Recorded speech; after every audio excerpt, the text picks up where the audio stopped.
Anise, welcome back to Rec America. Thanks for having me. So, how is it going in your world with the coronavirus? Oh, wow. It's really interesting. I was actually thinking this morning, I was sitting out on the porch and I was kind of looking around thinking, man, the world changed overnight. Although you can't physically see it, the change has happened.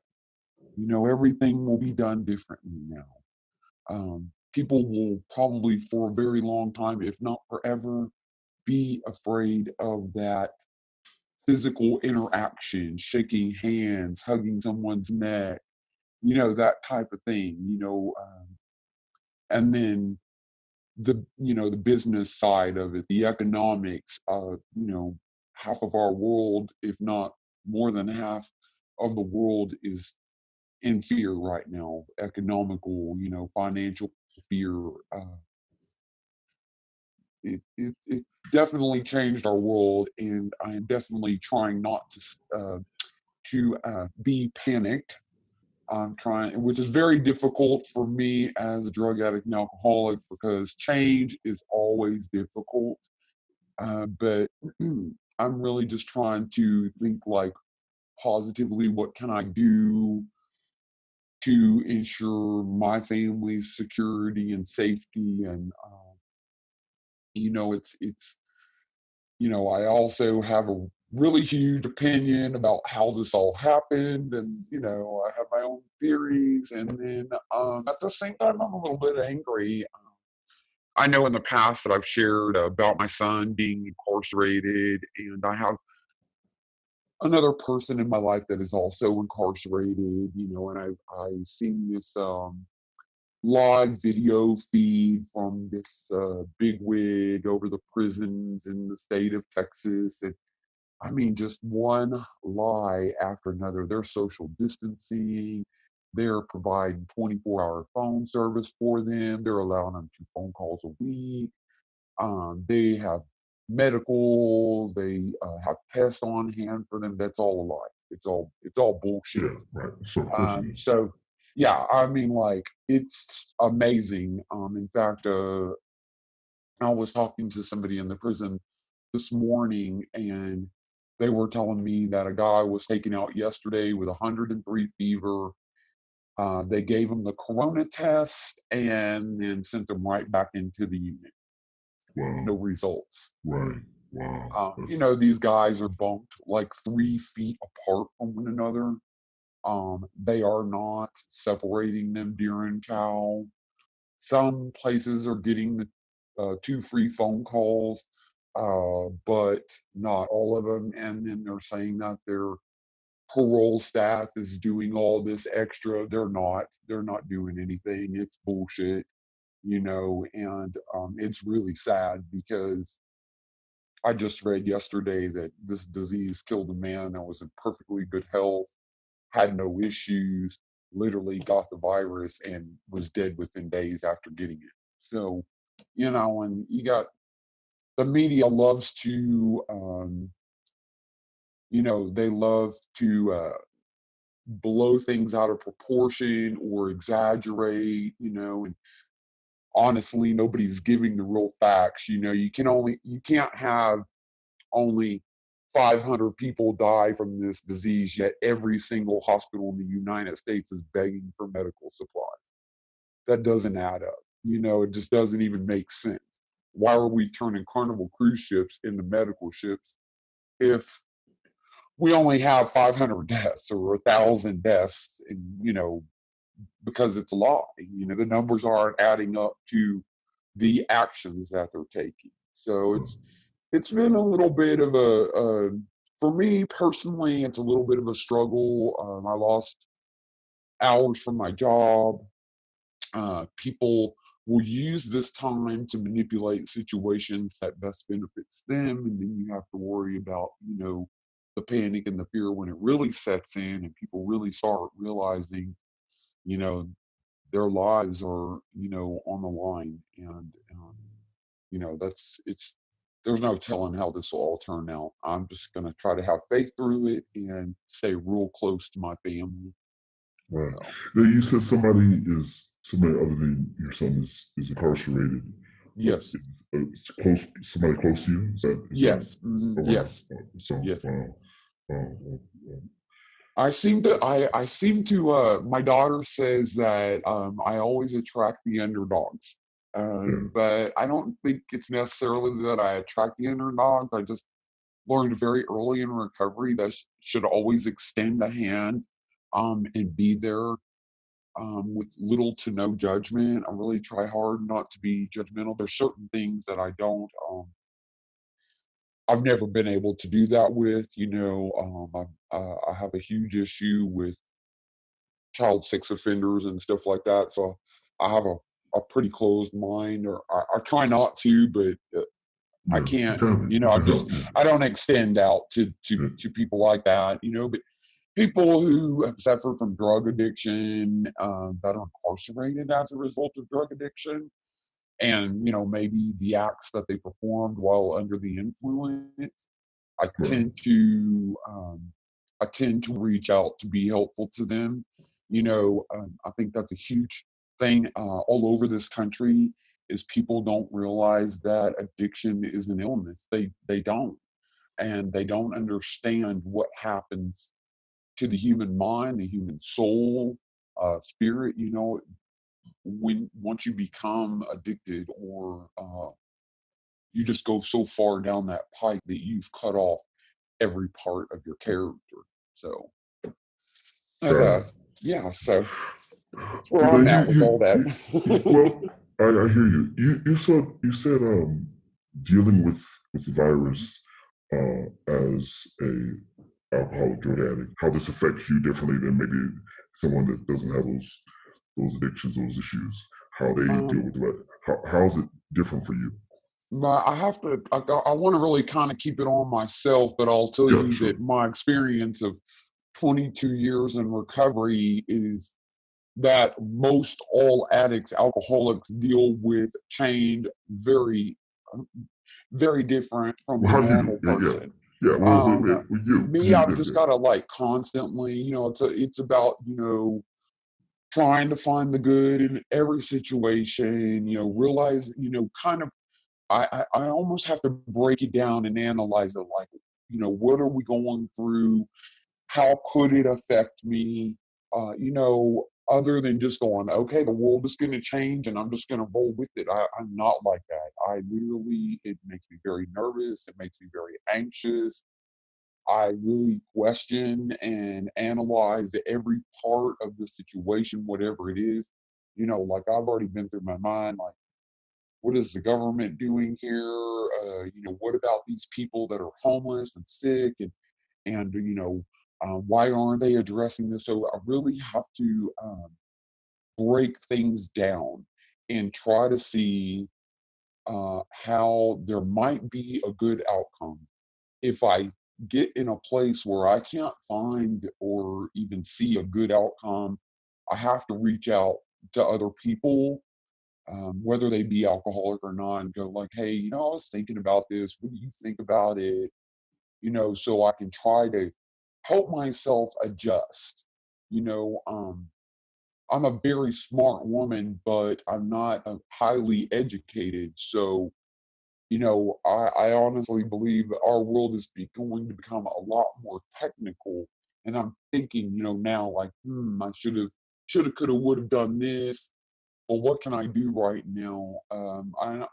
Just a process that I must go through, and I'll stay up late thinking about it, so therefore I'll lose a little sleep. Just watching the world, through the news, through interactions that I'm actually having with people during the day.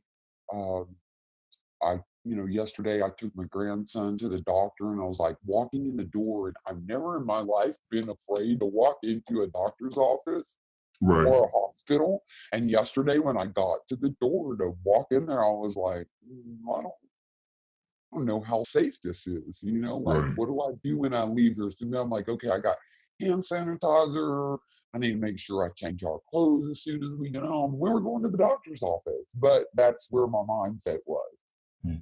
You Like find yourself, over yeah, cautious, yeah. overly. the anxiety is definitely there. Right, right. Do you find yourself like binge watching the news coverage of all this kind of stuff instead of Well, I okay, was, but um, after I really sat down and like said, okay, they're saying there's only X amount of people that have it. I know for a fact that the prison system's lying, or they're lying about what they're doing, and I know for a fact that these CDC updates for each county are incorrect, because I'm reading news reports that there's 17 people in Galveston County. This was last week, and 19 people in Brazoria County. But the CDC is only showing that there's 2 in one and 5 in the other.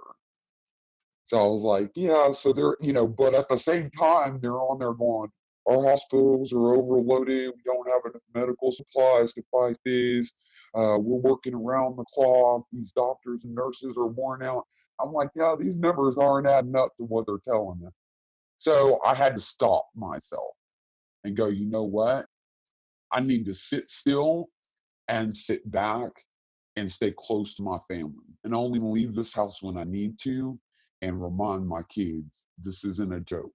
There's a reason that they're making this as scary and as fearful as they possibly can. There's something, going on. We probably will never know the truth about what's really going on, other than, basically they, you know, basically there are human beings that are going to die now, and it's going to be on a large scale number. And that's going to be really sad, because their loved ones can't even be in the hospital with them when they're dying. So it was, just to get back to the, going into the doctor's office, like it really plays a long time. So I'm not binge watching any of that news stuff. I go once a day now, and I'm checking the numbers. I may watch a few news articles. I try to hone in mostly on where I'm from, because my dad is still there and he is older, although right, he's a right, very healthy older man. But I yeah, have siblings in other states, right. and you know, and of course what's going on local.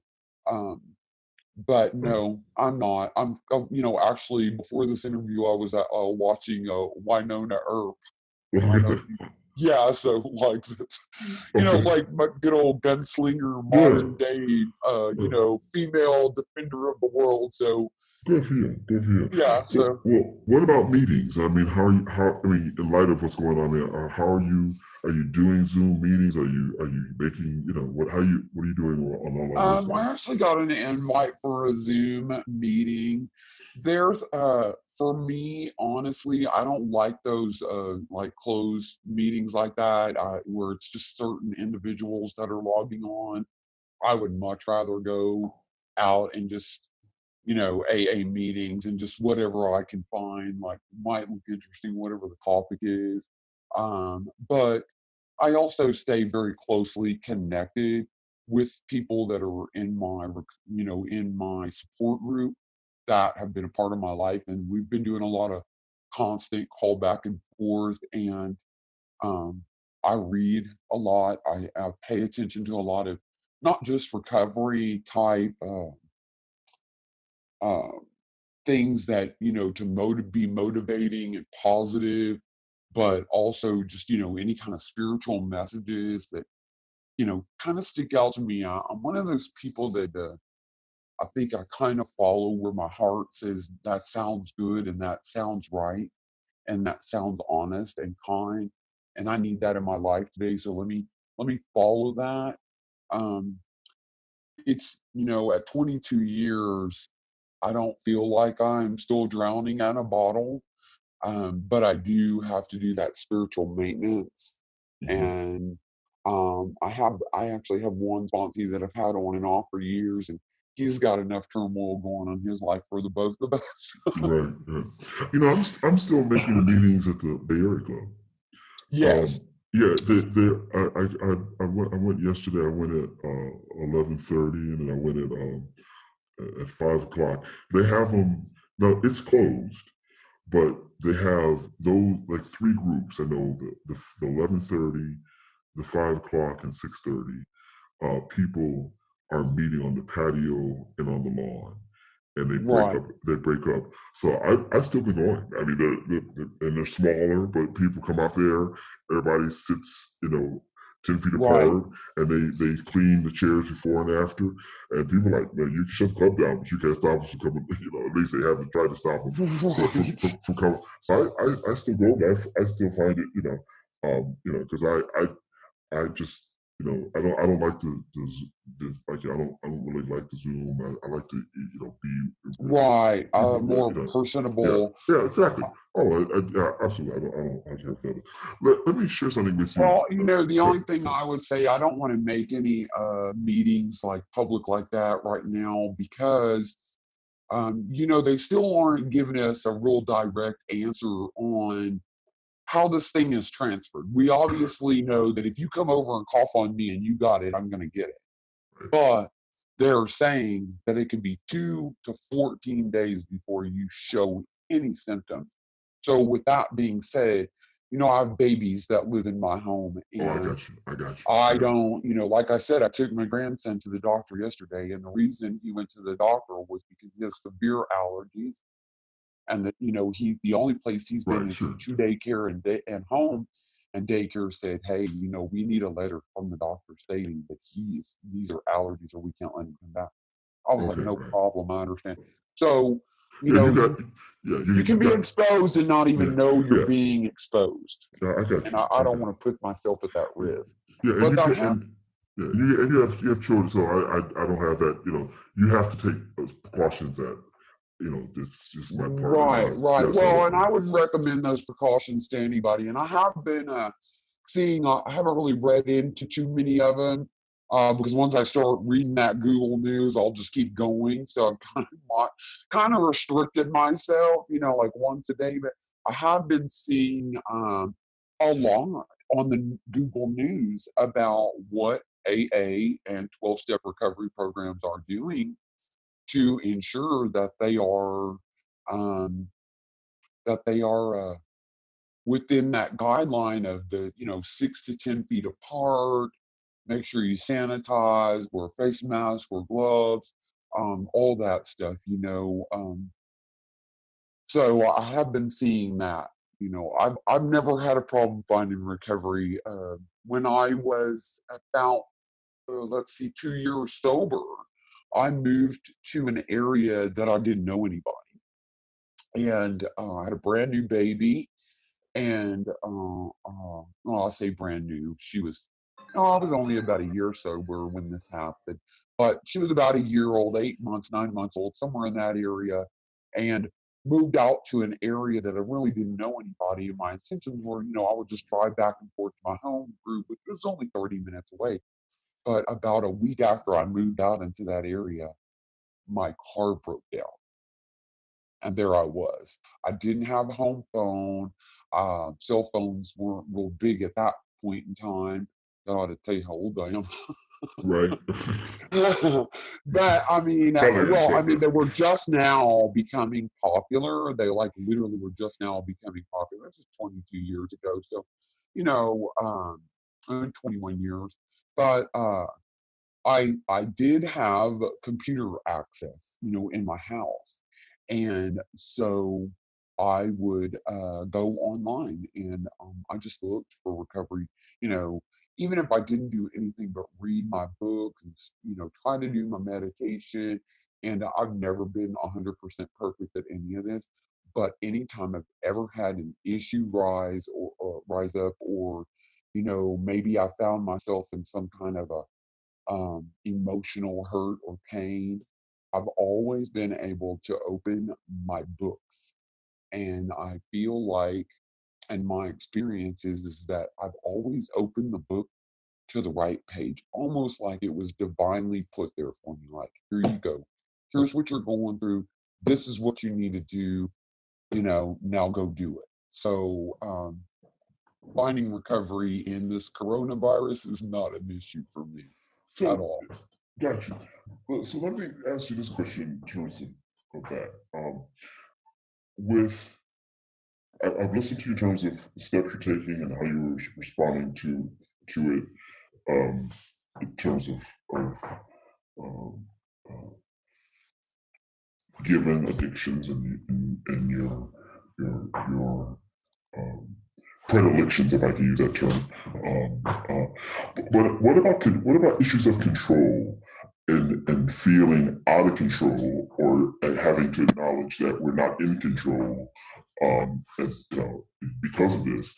How are you dealing with that? I mean, Uh, how does that twist you? Because part of it is we want to be in. This makes speak for myself. We want to feel like we're in control. We want to do these take these precautions, and a sense in which, while that's important, yes, but also doesn't that feed into this idea that somehow we are in control when we have to acknowledge we're not in control, right? What do you do with that? well, I think that's where the anxiety comes from because deep down inside, I know that I have no control over the situation. So of course, that arises with a lot of questions like, what am I going to do now? How do I fix this? Where do I go? Especially the job thing. Being on my own without really any kind of family support or a spousal support or, a team of financial people around me, living that day-to-day blue collar worker life, making it from paycheck to paycheck. It's very, it really scares me. um but and that's usually where my control comes from. The fear sets off all this other stuff. Fear is that evil corroding thread. If I allow myself to get into fear, then the manipulation, the control, even become irresponsible or try to be superior in a situation. That's where those defects come from for me. Is definitely from the fear. And um, I got to kind of go back to that sixth step in the recovery program, that actually talks about that. It talks about those seven deadly sins and how we naturally want to survive, but that, I'm an extremist in those areas. I go beyond and above and it can be destructive. It can actually be destructive. So, for funny that you would ask me about that because um, I learned very early in life, even when I was a small child, that when I felt out of control on the inside, I had to do something physically that I could control. So I have this thing about housekeeping. And funny, but I literally will clean the house from the ceiling to the floors. Everything gets washed and dusted, and the creases and the corners and it's amazing.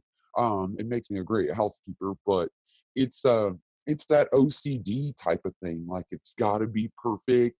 I have to have that instant gratification. My car will get detailed, the kid's gonna get bathed, and the hair's gonna get groomed, and the house is going to be perfect and all the laundry is organized and separate. So I find things. And then when I run out of those kind of things, I'm also an artist. That artistic side will come out and I can really draw some of the prettiest, most beautiful pictures that you've ever seen when I'm in that place. Um, just because it's like it's out like a relief. What is that place? What is that place? Mm, that place of to me it's like I would have to say like a darkness because there's no telling what can come from it. It's kind of like being blind in the dark and Wow. you know being a little lost. It's like I don't have the answers. I can't change anything. And for me, I have to be real careful of that because depression will kick in. I'll want to sleep, not face the world, and so for me, it's a dark place. It's not a safe place. I've slipped into that dark place a couple of times in my recovery. I stayed there in my addiction, but a couple of times in my recovery, I've been there and actually didn't even know I was there until it was all over. But through through some counseling and some therapy, and learning about myself and what's good for me and what's not good for me, I've got some tools to work with, so that I don't slip off into that dark place. The other part of that is that I have a really good people who love me, who aren't afraid to say, hey, you're sleeping too much, or you're not eating right, or you're being real obsessive about your house, and uh, they'll point it out, like, what's going on with you, that question right there, and then I have to think about what's going on with me. So I haven't been in that dark place in a long time, thank goodness. Can I ask you what happened when when you said this you learned early on that when things were out of control, you had to do something to, these are my words, but kind of compensate by taking control and doing things externally, right? So you could, you're feeling. Cope. So cool. So can you share what happened when that Uh, started? Can you well, go I there? think, yeah, I think like I'm not really sure when I learned it, but I can tell you, like, I remember being maybe like, I don't know, 5 years old. I might have been five, maybe not quite five yet. Uh, you have to know that I grew up in a home that was, parent absent, bounced from babysitter to babysitter. There was a lot of drug addiction and alcoholism around me growing up, and a lot of really strange, messed up characters. Uh, my mom is, she wasn't the most stable mother. So, I remember being, the first time I can really remember it being, things being chaotic in my little 4 or 5 year old mind. I really want to tell you I was about five at the time this happened. It was a Christmas time, and there's a big chunk of my life missing from 3 to 5. I'm not sure what happened in there, but I know one day we were living in what they call a shotgun house. It's two houses that are built together, Right. and they may share a door in between. They both have their own back door and front door, but it's there's a door in between the houses. My mom's friend lived on one side. There was a lot of craziness going on in our life at the time. My mom wasn't always around, and the little kids that we lived next to, there was a boy, he was a little older than me, he was very mean. My sister was partly in the picture. I don't really know where she was. I think she was with my grandmother, but it was me and my younger brother, and it's very spacey in there. But I remember it being around Christmas time. Um, well, let me back up. Shortly before Christmas, I'm not real sure. Uh, there was something. One of us kids got into something or ate something we weren't supposed to eat, and we were all in trouble. And we were lined up in the kitchen, and we were going to be disciplined. Um, all of us were going to be disciplined if the one person didn't step up, and of course, nobody stepped up. So my mom had this method of she would put a butter knife on the stove and she would get it hot, Mm. and like it would be red hot, and then she would walk over and say, are you the one that did this? And if you said no, she would say, well, if you didn't, then your tongue's not going to get burnt, and she would put the knife on your tongue. Oh And wow.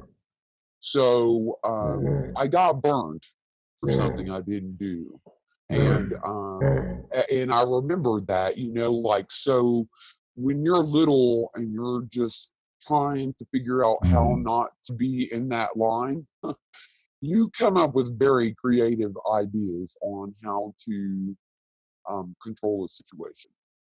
Like, I never went in the kitchen without permission. I never opened the refrigerator without permission.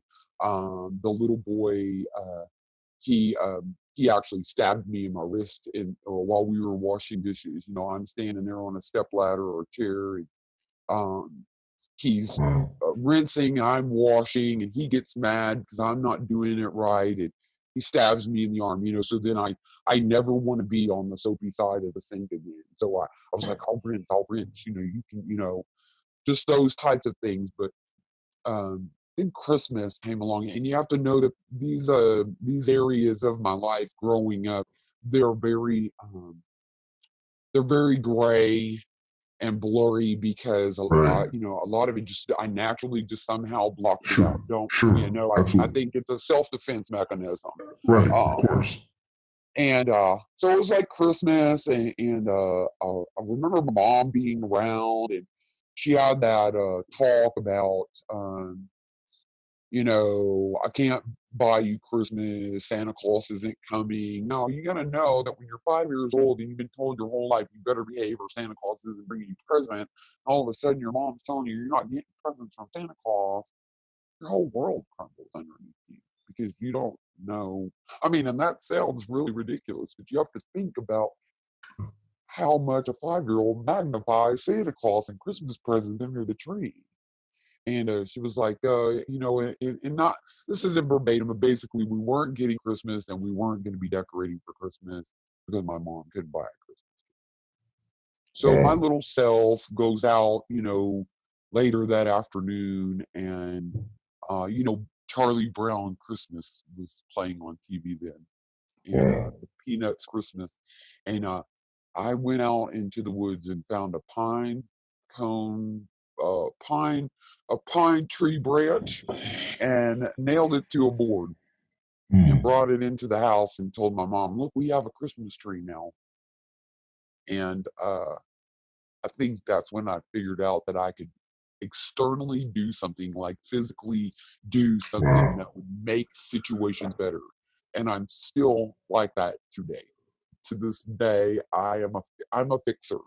Hmm. Let's make it organized. Let's make it nice. Let's make it beautiful.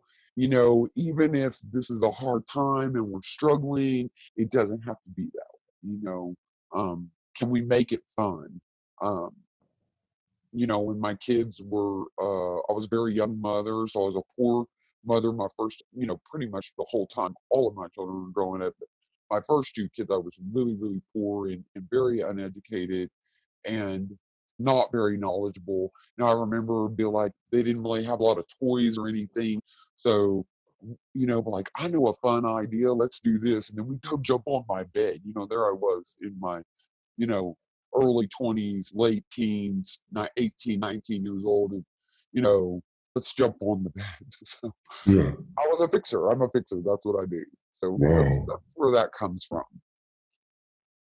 Wow. Thank you for sharing that story, Hmm. that experience. You describe yourself as a fixer. I get that, but it also sounds like you learned early how to be creative and make abundance out of scarcity. I think so. I think so. There have been some times in throughout my life that the scarcity became so much, it became too overwhelming that I had to. I basically broke down. Um, you know, I've talked about this before. Um, Killing those demons inside of myself. I truly believe that's where that alcohol and drug addiction, you know, that was probably the most creative thought I had, and it damn near killed me, um, literally.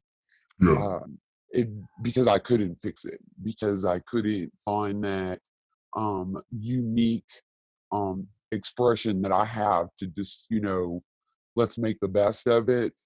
Um, I I did, you know, there came a time where I just became so tired and so weak and so overwhelmed, and that's not something that's happened to me in recovery, because I tell you, I've been through some shit in recovery. but but Yeah. it hasn't, that hasn't been the that hasn't ever been the solution for me in 22 years. Going back to drugs and alcohol has definitely not been the solution.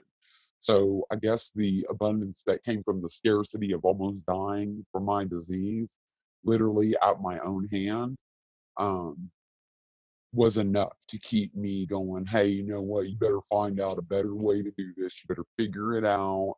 And I think I've shared this with you before.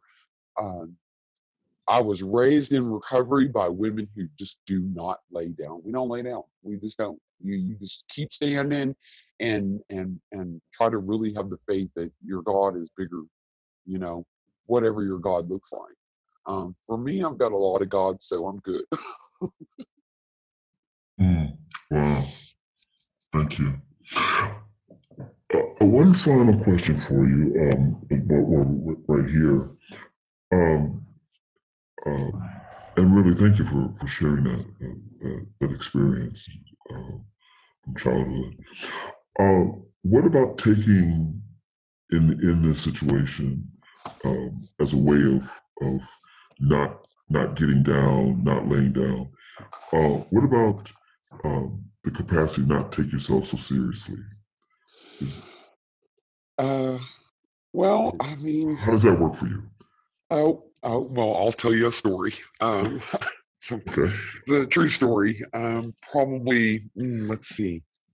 My son is 19 now, and he was probably around 2.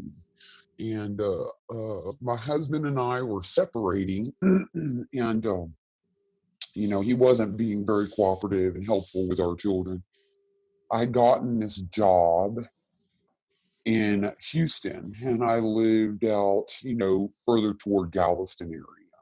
Hmm. And I, drive back and forth every day in a borrowed car, trying to make ends meet. Got all these kids living in a one-room apartment, and I had to dress up for this job.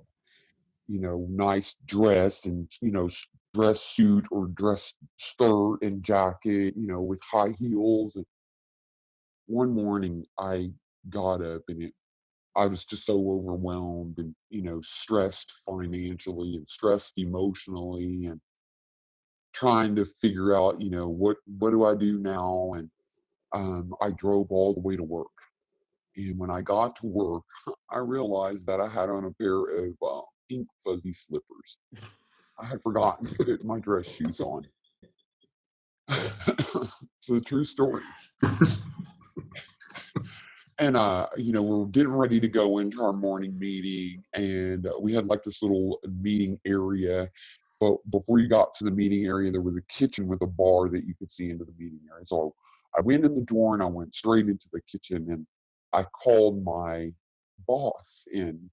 I said, "Hey, before we start the meeting, can I talk to you about something really important?" She was like, "Sure." And she came in there, and she's just making eye contact because she can tell that I'm just like really, there's tears in my eyes because I just fear that I am about to lose my job over this slipper situation. And I looked at her. I said, I don't know what to do about this other than to go back home. And she goes, "What's wrong?" And I said, "Well, I just drove all the way here," and I looked down and I said, "And I don't have any shoes to wear." And she looked down and seen those pink fuzzy slippers on my feet, and she just busted out laughing. And I just busted out crying. Well, And she said, "Girl, you better learn how to laugh at yourself sometime." And I for the first, that was one of the only times in my life I actually felt like a normal human being. wow. There I was, bawling in tears. She said, "Look here." She said, "Dry your face, go home and get your slippers. We'll be here when you get back." And I was like, "I'm not going to lose my job." She was like, "No, you're not going to lose your job." She goes, "That's the best thing ever." I actually make meetings with that lady today. And Wow. she often looks at me and just laughs. And, Wow. like, so, and I'll tell you that I had to learn. I really had to learn how to look at myself differently because forever I would drive these really shitty junk cars everywhere, and um constantly struggling with car breaking down, car won't start, got to buy new parts for this car, got to trade it in and get another piece of junk. And I did this for years.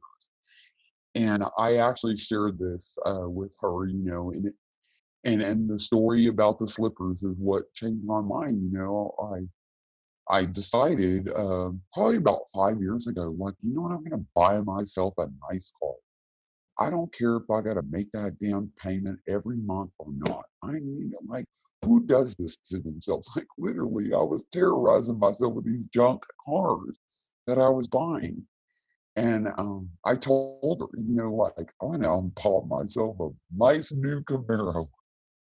I said, I really had to remember that what do normal people do? They go, yeah, you got to get into debt so you can have a nice car that's dependable to get you to and from that job that you really want to keep, that you can't keep if the car's breaking down. So I just have to break things down like that. And I have to laugh at myself when it takes me that long to figure it out, you know. Um, and it doesn't take me that long anymore. But the slipper story is part of the reason why that is. So yes, I do laugh at myself a lot, but at the same time, I try to be real about what's going on around me and in this world and in my life. Well, Anise, thank you. We're gonna end today on that's the message for the audience. The pink fuzzy, pink Pink fuzzy fuzzy slippers. slippers. Yeah, everybody needs a pair. I went to hey, let me tell you, I went to jail on those pink fuzzy slippers. I went to so, jail on those slippers. Let me just tell you that. so when the shit hits the fan, find yourself some damn pink fuzzy slippers. Okay, That's right. Yeah, that's they our make message. everything one better. Okay, that's we're gonna end on that note for today. Okay, All well right, sounds great. thank you, Anise. We'll talk again soon. Okay, and Thank you for having me. with the virus, you hang in there and do your thing, and Hey, I've got me stay. some pink fuzzy slippers. Don't worry. All right, stay safe. All right, You too. all Thank right, you. all right. We'll talk. Bye bye. Bye bye.